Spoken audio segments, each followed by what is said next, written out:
If you go to a more lofted club, let's say like a sand wedge, this is a 58-degree lob wedge. I want you to look at the length of this swing now to go to this first flag.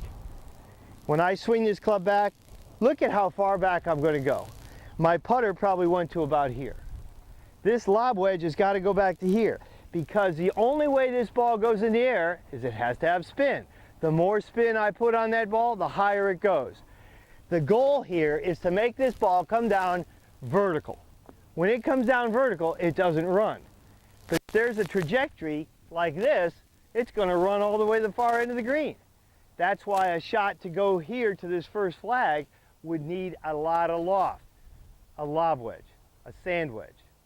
A 7-iron is going to hit it low, so I have to allow for that. I got to hit it, land it right here and let it trickle down there. So the lob wedge, same rules apply.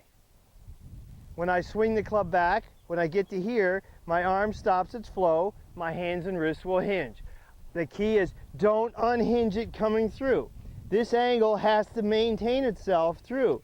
So as it comes down, it hits to the back of the ball and under. Notice how when I get through, I'm going to end up over here. This club will never have gone over to here. If it did, I was going to hit it too far and probably thin. So I don't let this club roll over the way I would on a full swing. I'm always leading this club, allowing that club, and in this case I don't want the club to turn over because you can see I would de-loft it, so I'm going to lead it through and hold the blade up. When I finish my swing here, you can put a can of Coca-Cola on it and balance it there. I don't want this club to turn over. That would de-loft the club and hit it out too far on a lower trajectory. Here's what the de-lofted shot would look like. See how it goes out too far. The same swing, without de-lofting the club, will send this ball up in the air and let it stop, hopefully. So your key here is to keep the club face open. Now, some of you have been over to a bunker with me. It's the same shot. It's the exact same shot as a bunker around the edge of a green.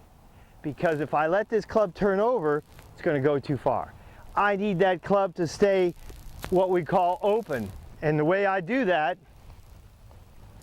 the way I was taught to do it, and I still think it's the best way, is to put my regular grip on the club, rotate my left forearm to the right. Look what that does to that club face. It goes from there, square, to open. By taking my hand like this and rotating it. So the back of my hand is going to the sky, and guess what? So is the club face.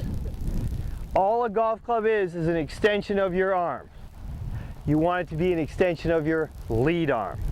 So when I put my hand on this golf club, I have a relationship here between the back of my hand, forearm, and face of the golf club. When I rotate my arm to the right, it opens the club face up. Well, that's great. But if I'm aiming there and my club face is there, I'm going to have an issue. So when I set the club down, I want you to think of this is my target line here, like that. When I set this club down, I want this club aiming the same as my target line. Well, if I stood here, I put my hands on, I open the club face up and I put it down, you can see it's aiming way to the right. So I have to get my body to turn this way so that club face is aiming the same as my target line. We call this opening my stance. I'm opening my body up to the target. That's where it comes from. If I turn this way, I would be closing my stance and my setup. I'm turning my back to the target. So opening myself up is critical on this shot. Now, I don't swing this club to the target because my arms rotate around my body. This golf club is always being swung in an arc, a circle. Just like my arm and hand, when it rotated around my body, you can see it, it's around and in. When I put this club here next to this golf club, a straight line, you can really see it. It starts out what looks straight, but you can see as my arm goes back, see how it's coming inside now? I didn't pull it in, my arm rotated it in. Once my arm gets to here, you will start to see my left shoulder will start to move with it. And as my left shoulder moves, you will start to see my hip will move to allow my left shoulder to move. And as my arm keeps going back farther, my hip moves. Now my legs are going to have to move to accommodate the fact that my arm is swinging around and in. Now, halfway back, look at how far inside the target line my club is. I am not taking this club straight back. I'd have to swing like a Ferris wheel to do that. Look where my club would come from. Out, high, into the top back of the ball. There's an opportunity to hit a bad shot. My arms rotate around my body. Now from here, here's where people get stuck with this shot. When I come back, as you see, it's in here. Now I'm up. Now as I come back, I'm inside the target line. Same path I went back on. I'm approaching from inside the target line. Notice how my arm is always ahead of the club. It's rotating now. You can see that club rotating back on the line.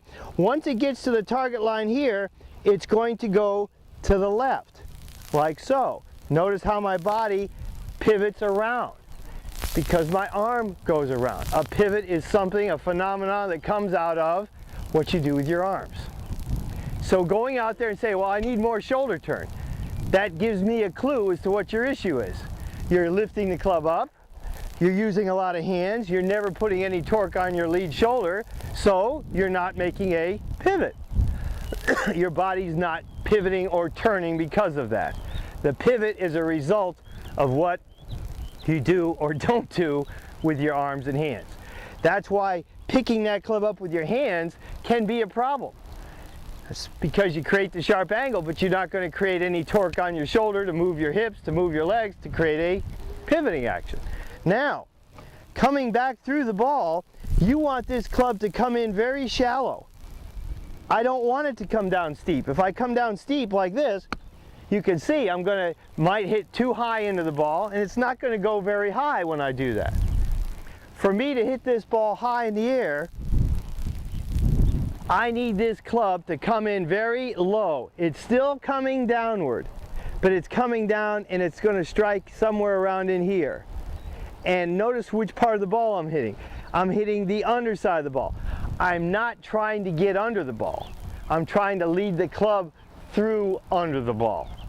If you just try to stop it and get under the ball at impact, what's going to happen? You're going to stop at the ball. That's a disaster. You have to keep this club moving so that angle stays in control. But when I swing this club down, ideally, if I was in nice fluffy grass or in sand, I could get this club this far under the ball before I made contact. That would be great because then I would hit it high up here on the club and the ball would just go virtually straight up if that's the kind of shot I want.